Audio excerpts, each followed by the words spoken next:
नमस्कार, एक बार फिर आपका स्वागत है सी न्यूज़ भारत के खास कार्यक्रम यानी खास बुलेटिन में। इस बुलेटिन में हम चर्चा करेंगे किसने प्रधानमंत्री की कृषि सिंचाई योजना के तहत सूक्ष्म सिंचाई जागरूकता रथ को दिखाई हरी झंडी, कहां बाढ़ आपदा से बचाव को लेकर किया गया प्रशिक्षण। साथ ही जानेंगे कि किसने महिला सुरक्षा सखी समूह की बैठक में महिला सदस्यों से की परिचर्चा। इन सभी खबरों पर बात करेंगे विस्तार से। चलिए शुरू करते हैं इस बुलेटिन में खबरों का सिलसिला। कहते हैं कि किस्मत किसी की मोहताज नहीं होती। वहीं आगरा जनपद के विकासखंड एतमादपुर के गांव बुर्ज आतिबुल में 12 वर्षीय सौरभ करा रहा है टूर्नामेंट। 12 वर्ष की उम्र में टूर्नामेंट पर आने का क्या है उसका मकसद? क्षेत्र के युवा खिलाड़ियों को आगे बढ़ाना, उनके अंदर उत्साह पैदा करना। आज खेड़ी 11 और गुतिलासिन 11 के बीच में खेला गया, जिसमें खेड़ी 11 ने पहले बल्लेबाजी करते हुए 127 रन का लक्ष्य रखा। वहीं लक्ष्य का पीछा करते हुए गुतिलासिन 11 93 रन पर ही सिमट गई। मौके पर गुड्डू त्यागी, जीतू त्यागी, राम सेवक त्यागी, धर्मेंद्र ठाकरे एवं भारी संख्या में दर्शक मौजूद रहे। क्या नाम है आपका? राम सेवक। राम सेवक जी, कब से मैच चल रहा है और पहली बार हो रहा है, पहले भी करा चुके हैं? ऐसा ये पहली बार काफ़ी दिनों पहले किया था मैच, परंतु अब ये जो बच्चों ने टूर्नामेंट का जो रखा तो इसमें मैंने सहयोग किया और मेरे गांव वाले और भी बच्चे हैं और मेरे गांव के कुछ लोग बुजुर्ग हैं वो भी सहयोग कर रहे हैं और पास के जो खेलते हैं मैच वो भी सहयोग कर रहे हैं। सभी लोगों का मैं धन्यवाद बोलूँगा। किस तरह का युवाओं जोश देखने को मिल रहा है? युवा जो छोटे छोटे बच्चे हैं ये जो मैच खेल रहे हैं, हम भी काफ़ी जब छोटे थे मैच खेलते थे, हम भी सोचते थे कि सचिन की तरह सहवाग की तरह हम भी खेलें, परंतु ये बच्चे भी सोच रहे हैं कि सहवाग हैं और सचिन है और दीपक चार बहुत सारे खिलाड़ी हैं, उनकी तरह हम भी पहुँचे। बस इस कोशिश में ये बच्चे लगे हुए हैं। जी, जो आज जो मैच हो रहा है किन के बीच हो रहा है? ये आज जो मैच हो रहा है सरा जयराम और खेड़ी के बीच हो रहा है। जो खेड़ी में गौरव नाम के बंदा लेफ्टिनेंट है और चंद्रवीर ये हमारे क्षेत्र में अच्छे प्लेयर हैं। आगरा से सीनू संवाददाता विष्णु बघेल की रिपोर्ट। कोडरमा उपायुक्त आदित्य रंजन ने पंचायत चुनाव को लेकर समराले सभागार में प्रेस वार्ता कर जिले में दूसरे चरण के हुए मतगणना एवं चतुर्थ चरण के मतदान की तैयारियों को लेकर पत्रकारों को जानकारी दी। इस दौरान कोडरमा उपायुक्त आदित्य रंजन ने बताया कि चतुर्थ चरण के मतदान एवं मतगणना को लेकर जिला प्रशासन के द्वारा सारी तैयारियां पूर्ण कर ली गई हैं। शांतिपूर्ण तरीके से मतदान एवं मतगणना को लेकर जिला प्रशासन कोडरमा कृत संकल्पित है। जो है हमारा फीमेल बूथ भी है, जो फीमेल लेड बूथ है, जो फीमेल कर्मी भी है, तो कुल मिला के हम लोगों की पूरी व्यवस्था जो है वो मुस्तैद है। फोर्सेस का डिप्लॉयमेंट प्लान भी पूरा बन गया है। क्लोज टू 2000 फोर्स जो है हम लोग लगा रहे हैं 1500 से 2000 के बीच, और हम लोग पूरा प्रयास कर रहे हैं कि पिछला फेज में जिस तरह से सभी ऑफिसर्स और कर्मियों की मदद से हम लोगों ने शांतिपूर्ण चुनाव करवाया है, उसी तरह हम लोग इस फेज में कर पाएँ। मैं ओवरऑल प्रेस मीडिया के सभी बंधुओं को और साथ साथ कोडरमा की आम जनता को बहुत बहुत धन्यवाद देना चाहूँगा कि तीनों ब्लॉक में जो चुनाव हुआ, जो काउंटिंग प्रक्रिया हुई, उसमें छिटपुट बातचीत के अलावा और कोई मतलब इंसिडेंट की तो रिकॉर्डेड कोई इंसिडेंट नहीं हुआ है। और हम लोग पूरा प्रयास करेंगे कि इस बार जो तीनों ब्लॉक में होना है वो भी उसी तरह से शांतिप्रिय ढंग से हो जाए। जयनगर में सबसे ज़्यादा पंचायत और सबसे ज़्यादा बूथ है, हम लोग का थोड़ा फोकस वहाँ ज़्यादा रहेगा। झारखंड से सीनू संवाददाता अनूप कुमार पांडे की रिपोर्ट। पूर्वी चंपारण 7 निश्चय पाठ प्रधानमंत्री कृषि सिंचाई योजना MI अंतर्गत प्रचार प्रसार हेतु सूक्ष्म सिंचाई जागरूकता रथ को जिलाधिकारी शिशिर कपिल अशोक ने हरी झंडी दिखाकर रवाना किया। इस सूक्ष्म सिंचाई रथ के साथ नुक्कड़ नाटक जिले के सभी प्रखंडों में परिभ्रमण करेगा। वहीं सूक्ष्म सिंचाई योजना अंतर्गत पूर्वी चंपारण जिले के विभिन्न प्रखंडों में ड्रिप एवं मिनी स्प्रिंकलर का अधिष्ठापन किया जा रहा है। वहीं विगत 3 वर्षों से इस जिले में 116 कृषकों के खेत पर 269.19 एकड़ रकबा में ड्रिप एवं मिनी स्प्रिंकल का अधिष्ठापन किया गया है। आज जो है बिहार सरकार कृषि विभाग के द्वारा सूक्ष्म सिंचाई में जागरूकता रथ यहाँ पे दिया जा रहा है। प्रधानमंत्री कृषि सिंचाई योजना PMKSY एवं बिहार सरकार के भी कृषि विभाग की जो है स्प्रिंकलर इरिगेशन, ड्रिप इरिगेशन के लिए जो योजनाएं हैं, इसका ये रथ है। अभी जो है जलवायु परिवर्तन जो हुआ है उसका भी प्रचार प्रसार इस वाहन से किया जाएगा। साथ ही में सभी किसानों को ये जानना ज़रूरी है कि यहाँ पे 90% जो है सब्सिडी दी जाती है। 50,000 से ज़्यादा सब्सिडी जो है ड्रिप स्प्रिंकलर में दी जा रही है। ट्रेंचिंग में 100% सब्सिडी है, 3,000 रुपये दिया जाता है अनुदान। तो किसानों को ज़्यादा से ज़्यादा लाभ लेना चाहिए। कैच द रेन कैंपेन जो चल रहा है और मोर क्रॉप पर ड्रॉप, ये जो बेसिक फिलॉसफी है, इसके तहत हम सभी लोगों को प्रयास करना चाहिए कि वाटर को ना सिर्फ कंजर्व करना है, उसको एफिशिएंटली यूज़ भी करना है, जिससे जो है प्रोडक्टिविटी और फूड सिक्योरिटी हमारी इंश्योर हो सके। मैं जिला कृषि पदाधिकारी को धन्यवाद देता हूँ कि ये रथ उन्होंने अपने ज़िले में लाया है और किसानों के बीच में इसको जो है तो प्रचार प्रसार करेंगे। इसके लिए स्पेशल एक जो है खरीफ अभियान भी जब शुरू होगा तो तब भी जो है कैंप हम लगाएंगे कि PMKSY में और बिहार सरकार के जो सूक्ष्म सिंचाई योजना है उसके तहत जो है लोग अपना इसका लाभ ले ले। धन्यवाद, थैंक यू। मोतिहारी से सी न्यूज़ संवाददाता नवेंदु कुमार की रिपोर्ट।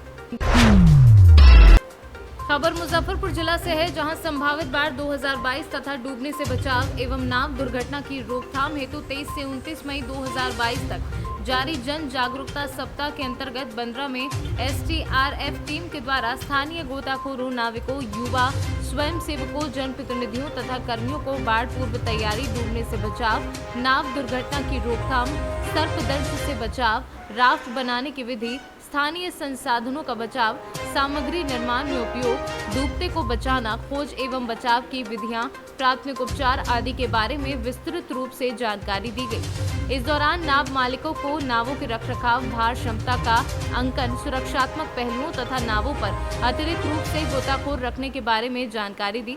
उनके द्वारा नाव संचालन के विभिन्न नियमों के बारे में भी जानकारी दी गई। Myself inspector SN Pandey, STRF Muzaffarpur. आज हम लोग यहाँ आए हैं बाढ़ पूर्व तैयारी के लिए, और जो डूबते हैं उनको कैसे किस टेक्निक से उनको बचाया जाए उसके बारे में प्रशिक्षण देना था। साथ में भूकंप और रोड एक्सीडेंट के बारे में जानकारी देना था। संक्षिप्त रूप में बाढ़ पूर्व तैयारी, अभी डूबने की क्लास चल रही है। उसके बाद अगर उनको हार्ट अटैक हो गया तो क्लिनिकल डेथ और बायोलॉजिकल डेथ में तब्दील न हो, उससे हम बचने के लिए कौन कौन से उपाय करेंगे उसके बारे में हम जानकारी दे रहे हैं। रोड एक्सीडेंट के कैसे हमको बचना है उसके बारे में जानकारी दिया। हमारे साथ है head constable Satyendra Kumar Singh, constable Satish, Ajit Kumar और SN पांडे। मुजफ्फरपुर से सी न्यूज़ संवाददाता गंधीर कुमार झा की रिपोर्ट। बयानों में महिला सुरक्षा सखी समूह की बैठक आज पुलिस कोतवाली के महिला सभागार में हुई, जिसमें पुलिस विभाग के विशेष प्रशिक्षित महिला पुलिसकर्मियों ने महिला सखी समूह के सदस्यों के साथ परिचर्चा करते हुए उनकी समस्याएं व सुझाव जाने और समाज में कानून व शांति व्यवस्था बनाए रखने तथा महिलाओं व बालिकाओं की सुरक्षाओं से संबंधित सुझावों पर भी विस्तार से चर्चा की। मैं महिला कांस्टेबल हूँ, मिथिलेश, पुलिस लाइन में पोस्टेड हूँ। और वहाँ से हम RPS से एक स्पेशल ट्रेनिंग लेके आए इसकी सुरक्षा सखी के संबंध में। तो आज हम बयाना थाने पे सुरक्षा सखी की मीटिंग हुई है। इसमें हमने इनको बताया कि महिलाओं से रिलेटिव कौन कौन से अपराध हैं, उनके बारे में जानकारी दी है। बच्चियों से रिलेटिव कौन कौन से अपराध हैं, हमें क्या क्या सावधानियाँ रखनी चाहिए, आस पड़ोस की महिलाओं को जागरूक करना चाहिए, उनको बताना चाहिए कि हमारे क्या अधिकार हैं। घरेलू हिंसा, बहुत ज़्यादा घरेलू हिंसा हो रही है, तो उनको बताना चाहिए कि इसके घरेलू हिंसा के खिलाफ हमें किस तरह लड़ना है, किस तरह छुटकारा पाना है। इसके साथ ही जो बच्चे हैं बाल श्रम में, बाल मजदूरी में लगे हुए, उनको वहाँ से हटा के धीरे धीरे और शिक्षा की ओर अग्रसर करना है, शिक्षा के लिए प्रेरित करना है उनको। और इसी तरह लड़कियों का जिनको स्कूल ड्रॉप करवा दिया जाता है, तो उनको क्या है घरेलू कामकाज से छुटकारा दिलाकर उनको स्कूलों में एडमिट कराना है। राजस्थान से सी न्यूज़ संवाददाता लोकेंद्र शर्मा की रिपोर्ट। खबर विकासखंड क्षेत्र के अंतर्गत ग्राम सभा डोमाडी के मोहम्मदपुर गांव की है। प्राथमिक विद्यालय परिसर में नियुक्त आंगनबाड़ी कार्यकर्ती सुनीता शुक्ला और उनके पति शिव नारायण शुक्ला द्वारा प्राथमिक विद्यालय के बजाय घर से आंगनबाड़ी केंद्र संचालित किया जाता है, जहां लाभार्थियों को पोषाहार वितरण में घोर अनियमितता और कालाबाजारी की जाती है। और इस संबंध में कुछ पूछने पर आंगनबाड़ी कार्यकर्त्री और उनके पति मिथिलेश नारायण शुक्ल आग बबूला होकर खरी खोटी सुनाते हुए विवाद पर उतारू हो जाते हैं। जहां बीते सोमवार को गांव के एक लाभार्थी पोषाहार लाने के लिए उनके यहां गई तो उनके पति ने खरी खोटी सुनाते हुए कहा कि जहां चाहे शिकायत करो, हमारा कोई कुछ नहीं बिगाड़ सकता।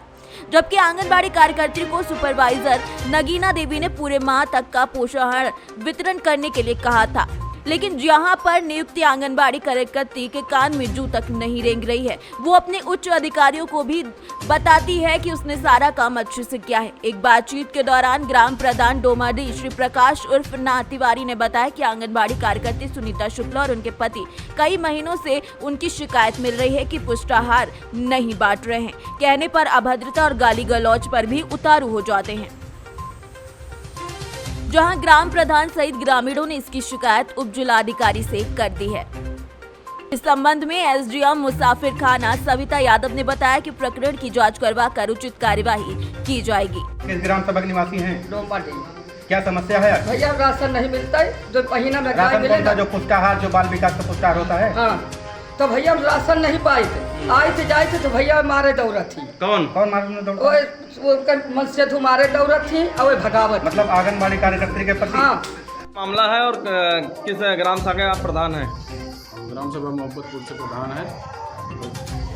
विगत कई महीनों से महिलाएं आके शिकायत करती हैं कि पुष्टाहार नहीं बांटते हैं समय पे, और सेंटर पे भी नहीं बांटते हैं, घर में बांटते हैं। महिलाएं जाती है तो अभद्रता करते हैं, गाली देते हैं।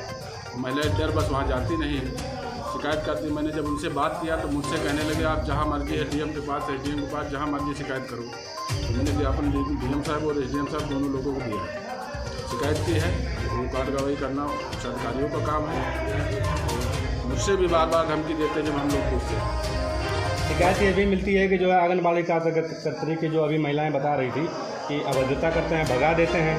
हाँ, उनका पति जो है दबंग टाइप का है, वो जो कुछ महिलाएं जाती हैं वो गाली गुस्सा देते हैं, दरवाजे पे नहीं देते। सेंटर पे बांटते भी नहीं है, बांटते घर में है, सेंटर पे बांट।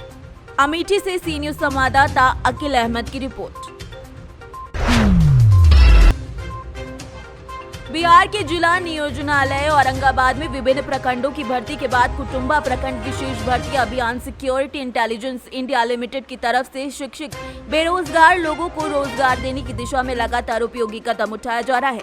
इसके क्षेत्रीय ट्रेनिंग सेंटर बरियारा, नरही, चांदी, भोजपुर द्वारा डीआरसीसी प्रबंधक औरंगाबाद को सूचनार्थ एवं आवश्यक कार्य प्रदेशित आवेदन दी गई है और प्रखंडों की प्रखंड विकास अधिकारी से उक्त जॉब कैंप के लिए विधित व्यवस्था और उपयुक्त स्थान उपलब्ध कराने के लिए पत्र भी जारी किया गया है, जिससे यहां युवा वर्ग को रोजगार का साधन आसानी से मुहैया होता है। सिक्योरिटी इंटेलिजेंस कंपनी के द्वारा 18 मई 2022 से लेकर 30 मई 2022 तक औरंगाबाद के विभिन्न प्रखंडों में भर्ती की तारीख निर्धारित है। बातचीत के दौरान सिक्योरिटी कंपनी के भर्ती अधिकारी राहुल कुमार ने बताया कि इसमें युवाओं को रोजगार के अवसर मिलते हैं। इसमें चयनित उम्मीदवारों को आकर्षक सैलरी के साथ उचित सुविधा मुहैया कराई जाती है। आज कुटुंबा प्रखंड के 6 अभ्यर्थियों का चयन किया गया, जो शैलेश कुमार, रवि कुमार, सूरज कुमार, निरंजन कुमार, पंकज कुमार और रितेश कुमार थे। कल भी रफीगंज प्रखंड से 36 अभ्यर्थियों का चयन किया गया था। औरंगाबाद से सी न्यूज संवाददाता रमाकांत सिंह की रिपोर्ट। जिला झांसी के कस्बा समतर में बुधवार के दिन यानी आज मस्जिद कमेटी सदस्य कयूम खान के द्वारा कस्बे में स्थित राजकीय महाविद्यालय की प्राचार्य पूर्णिमा गुप्ता को लाउड स्पीकर दान स्वरूप दिया गया।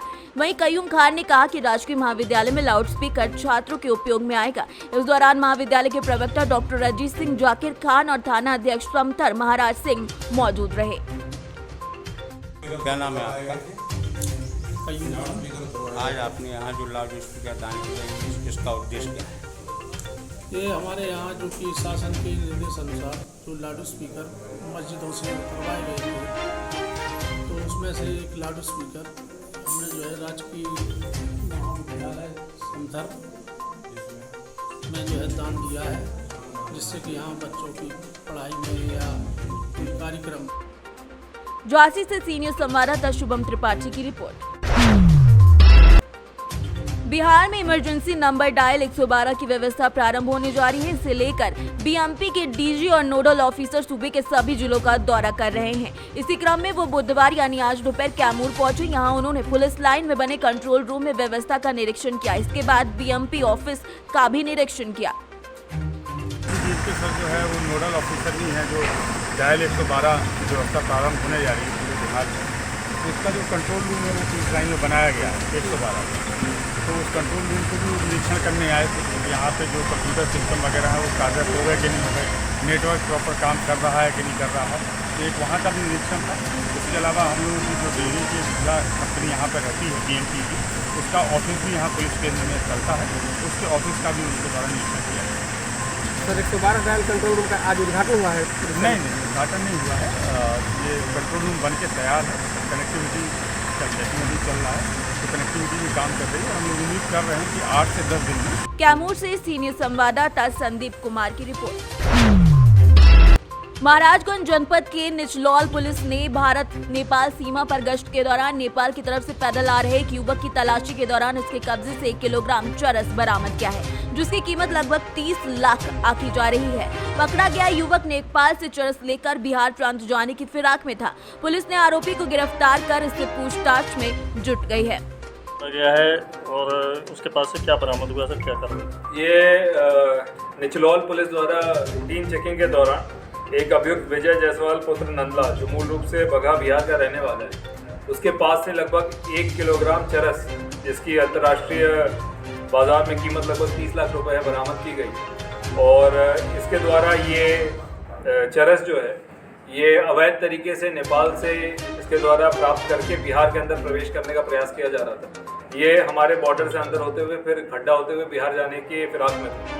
तो पुलिस द्वारा इससे ये पूरी की पूरी रिकवरी की गई है और अब इसके ऊपर विधिक कार्रवाई की है। तो इसके पीछे कोई रैकेट भी काम कर रहा था चरस को लेके? अभी तक की पूछताछ में ये निकल के आया है कि इसके द्वारा वहाँ पे किसी व्यक्ति द्वारा इसे बुला के इसे दिया गया था और इस रास्ते से जाने के लिए बताया गया था। अभी गहनता से विवेचना होगी और पूछताछ होगी तो उसमें बाकी की बातें। महाराजगंज से सीनियर संवाददाता अंगद शर्मा की रिपोर्ट। इस बुलेटिन में आज इतना ही, लेकिन देश दुनिया की तमाम खबरों को देखने के लिए आप सी न्यूज भारत पर बने रहिए, क्योंकि हम यहाँ लेकर आते हैं गांव की वो खबरें जो आपके लिए बहुत महत्वपूर्ण हैं। तो सी न्यूज भारत को देखना ना भूलें। देखते रहें सी न्यूज भारत, हर खबर आपके साथ, आपके हाथ।